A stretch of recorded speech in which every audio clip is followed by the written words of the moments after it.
The basketball world completely stopped when the news broke on that Sunday afternoon in July.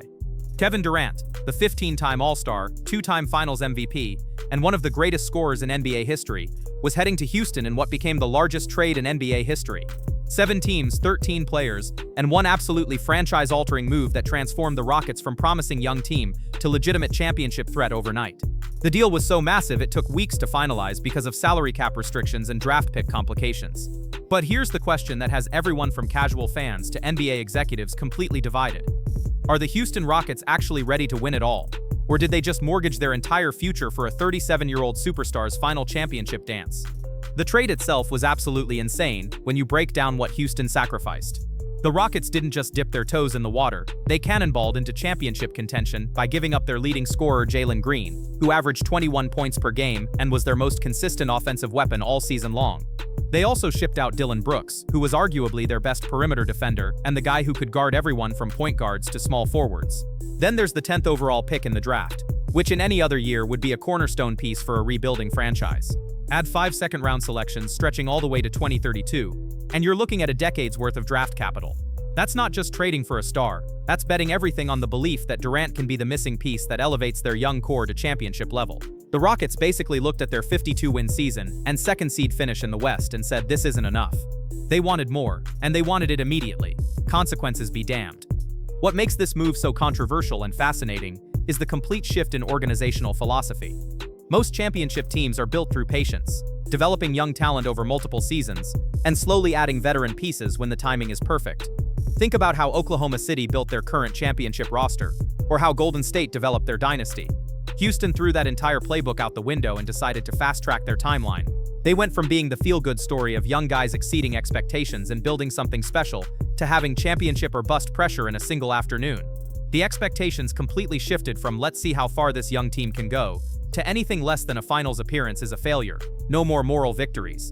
No more building for the future talk. No more patience with growing pains. Now it's title or failure, and that's an incredibly dangerous game to play in the bloodbath that is the Western Conference. The pressure this puts on everyone is immense. Udoka, who already had the team overachieving, now has to manage egos and expectations at a completely different level. Alperen Sengun, who just made his first All-Star game, suddenly has to prove he can be the second option on a championship team rather than the first option on a playoff team. Thompson, who had an incredible sophomore season, now has championship expectations on his shoulders as a 22-year-old. Fred VanVleet, who was brought in to be a veteran leader, now has to help mesh all these pieces together in what might be the most pressure-packed season in recent Rockets history. Here's where it gets really interesting though, and why this trade might actually work despite all the risks. This isn't just about adding a scorer to fix offensive problems, it's about creating the perfect basketball chemistry experiment that could be absolutely devastating.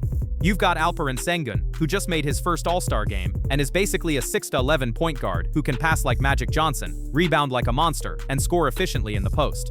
His vision and basketball IQ are off the charts, and he's only 23 years old, meaning he's still improving rapidly. Then there's Thompson, who had an absolutely ridiculous defensive season that has people comparing him to prime Tony Allen and Marcus Smart.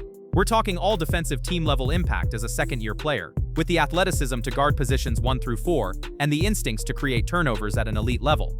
Add Durant's elite shooting, ISO scoring, and championship experience to that mix, and you've got something that could be absolutely terrifying for opposing teams. Durant doesn't need the ball in his hands constantly to dominate games.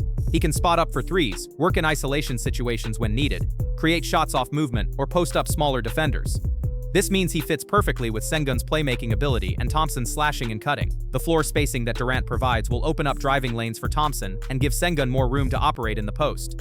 Meanwhile, Durant's gravity as a shooter will create better looks for everyone else on the court. The defensive potential is equally exciting. Thompson can guard the opponent's best perimeter player while Durant handles forwards and Sengun anchors the paint. They also brought back Steven Adams, who gives them the option to go big with twin towers when needed.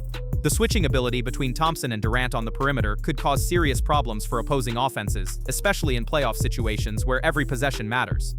The betting markets went absolutely crazy after this trade dropped, and for good reason. Houston's championship odds skyrocketed from a distant 18-1 long shot all the way to plus 750, making them the second favorite behind only the defending champion Thunder. That's not just respect from Vegas, that's genuine fear that this team could actually pull off something special. When sportsbooks are that quick to slash odds by that much, it means they see real championship potential brewing. The fact that they're now ahead of teams like Denver, Phoenix, Minnesota, and the Lakers in the title race shows just how much impact one transcendent player can have on a roster that was already playoff ready. ESPN's analytics department immediately moved Houston into their top 3 title contenders, and multiple NBA executives anonymously told reporters they think the Rockets could be the biggest threat to Oklahoma City's repeat chances. The advanced metrics love what Durant brings to their existing core. Houston was already a top 10 defensive team, and adding Durant's offensive firepower to that foundation creates a two-way monster that few teams can match. But here's the massive elephant in the room that nobody wants to talk about directly. The Oklahoma City Thunder just won their first championship and show absolutely zero signs of slowing down. Shai Gilgeous-Alexander is in his absolute prime, averaging over 30 points per game in the playoffs and looking like a top 5 player in the league. They've got the deepest roster in basketball, with contributors up and down the lineup who can step up in big moments. Most importantly, they're coming off a championship run where they looked virtually unstoppable against elite competition. Houston can stack all the talent they want, but OKC has something you absolutely cannot trade for: championship experience, confidence, and momentum from actually winning it all. The Thunder also have something else the Rockets gave up in this trade. Mine is young depth and future flexibility. While Houston is betting everything on the next 2 years with an aging superstar, Oklahoma City is built to dominate for the next decade with a core that's still improving. They have draft picks, young talent, and salary cap flexibility that allows them to add pieces without sacrificing their foundation. The Rockets, meanwhile, are essentially locked into this current group with very little wiggle room if things don't work out perfectly. What should really worry Rockets fans, though, isn't necessarily the Thunder. It's the troubling history of aging superstars and championship chases gone horribly wrong.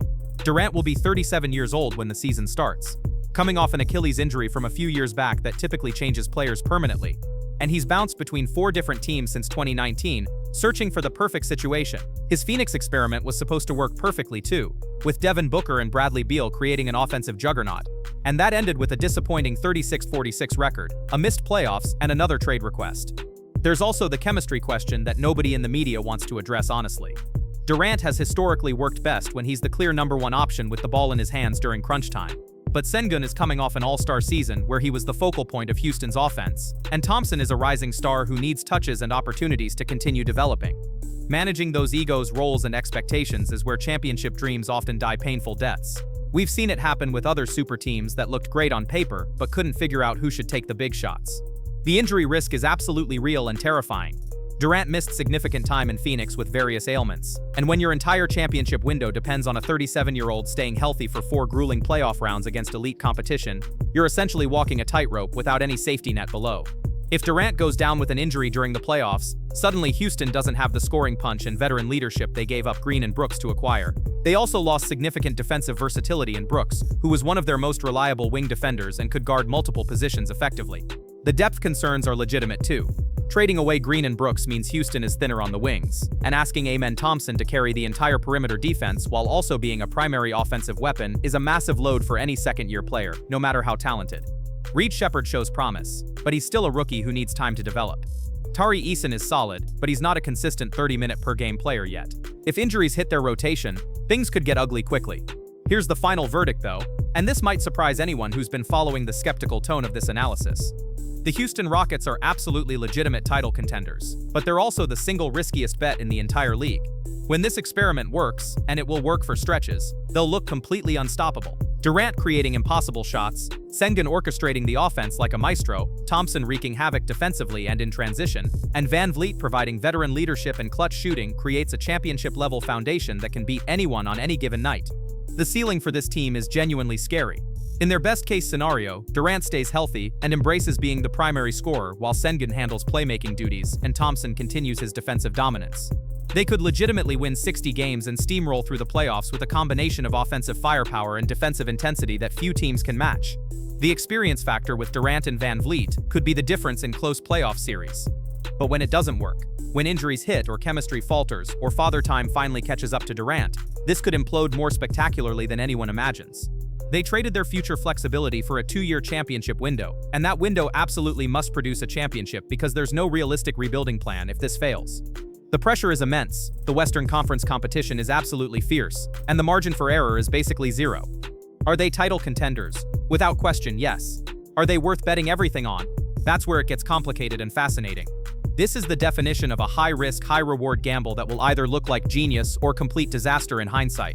There's no middle ground with this trade. It's championship or bust, And that's exactly what makes this upcoming season absolutely must-watch television for every basketball fan.